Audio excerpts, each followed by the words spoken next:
In heaven, we will not lose our national identities. In heaven, you Filipinos, it's a joke. I'm also Filipino. We will be wearing pinya, gusot mayaman, and barong Tagalog. We will also be speaking and carrying our national cultural identities. So the Emiratis who will go to heaven, they will be wearing also their national costume.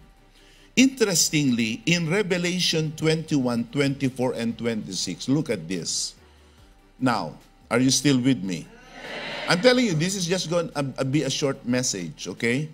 So I want you to really follow me along this verse. Revelation 21, 24. Now, the one who wrote, are you still with me? Ang sumulat nito ay si Juan na minamahal, John the Beloved. Naririyan ba tayo? Siya ang sumulat. Nakita niya ang langit. It was revealed to him in a vision what heaven is gonna look like when he was in the island of Patmos. Nung makita yun ni Juan, ang nakita niya mga bansa. Alam niya na iyon ay mga bansa sapagkat iba't iba ang kanilang mga katangian. Hindi lahat sila nakabarong. Hindi lahat sila ano ang tawag ninyo sa Arab dress?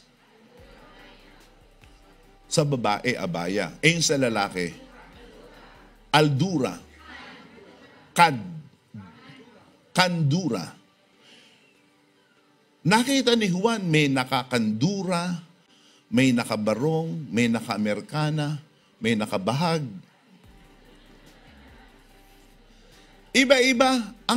Kaya sabi ni Juan, mga bansa ito. Mga bansa. Nakita ni Juan na yung mga bansa nasa langit. The nations will walk in its light. The kings of the world will enter the city in all their glory. Verse 26, look at that. Look at that in verse 26. And all the nations will bring their glory and honor into the city.